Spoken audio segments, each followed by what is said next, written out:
Okay, so now you can program this with codes. You don't want to put this on until you're done with everything, okay? So that just stays off by itself, and then you can follow. You can go up to 16 different codes. Enter user code. A total of 16 user codes may be programmed.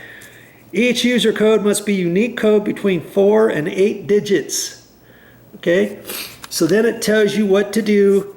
You press the button, you then put in your code, you press the lock button once, and then the light sounds, and one green flash, one beep, and you just read all this stuff to see if you're successful and stuff. And then it gives you different things. You can have a master code that overrides everything and stuff, and then a test and unlocking the door. And then when you get all your stuff done, then you can do this last little bit, put that on, put your screws on, and all that. And then this top thing looks like it'll pop up, it'll slide up next time you need to do it. You don't necessarily have to take this off every single time. I guess you could almost screw that on now, but I'll read up some other directions. And remember, there was an on-off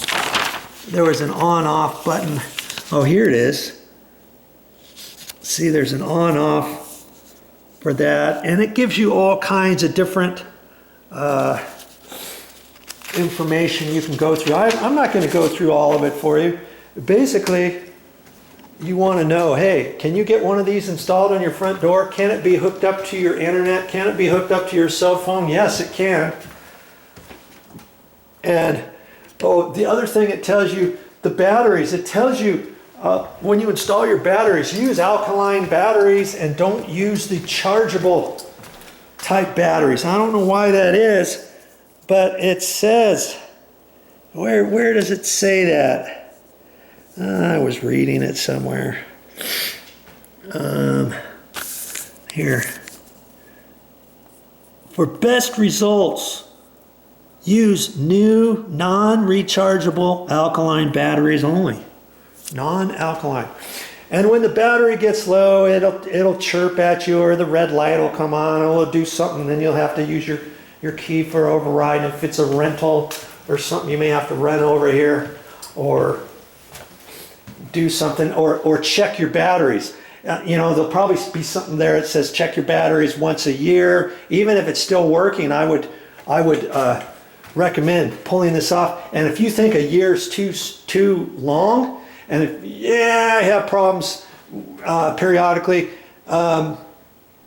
replace them every 10 months or 9 months or whatever.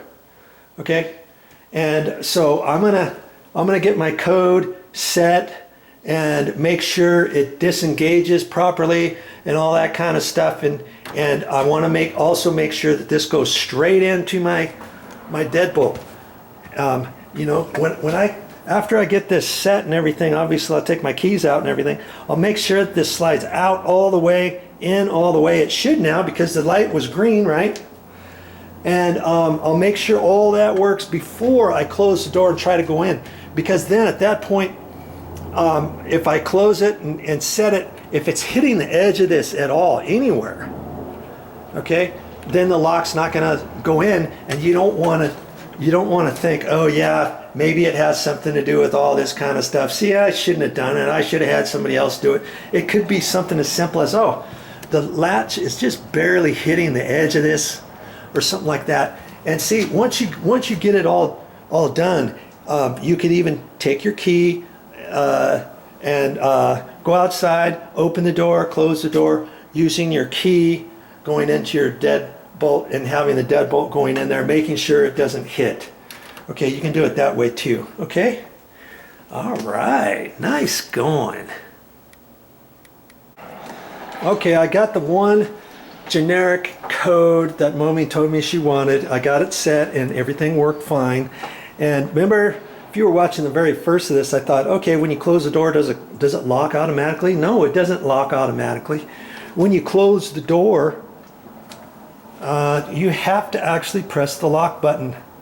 So right now, if I close the door and I want it locked, I gotta press the lock button. And then that automatically locks the door. That kind of sucks. I thought maybe it would lock automatically a different way.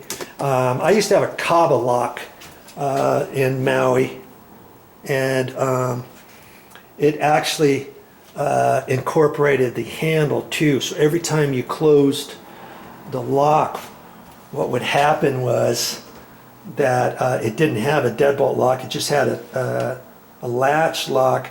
So when you closed the door, it always was in a locked position. So you would never have to throw the bolt. You see what I mean?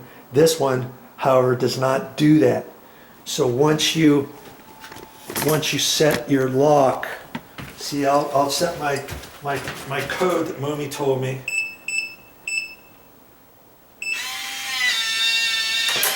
See, now that pushes in, because I don't have those set screws too tight and everything. Now I can close the door, lock it by pressing that. See, had I not checked all that and the two set screws, mounting screws, were too tight, this wouldn't go in and out, would it? That's why they tell you to check it. Now see, manually, I can open it manually with my key, or lock it with my key.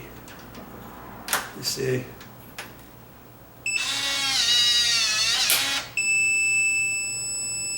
I got it locked.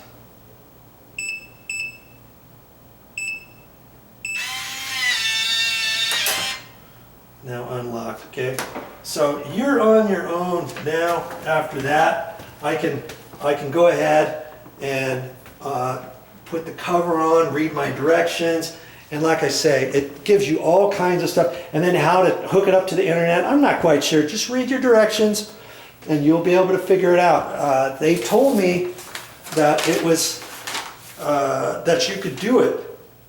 And I think it says it on the box even somewhere. Okay, I'll have to look and see where I read that. I'm pretty sure it does. Wouldn't that be something if it doesn't? Okay, I'll look and give you a heads up in a minute.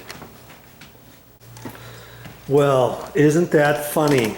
Newsflash, you cannot program this over the internet. You cannot change the codes or anything with a cell phone or anything like that. I don't see anywhere on here that you can do that is connected to the internet or anything.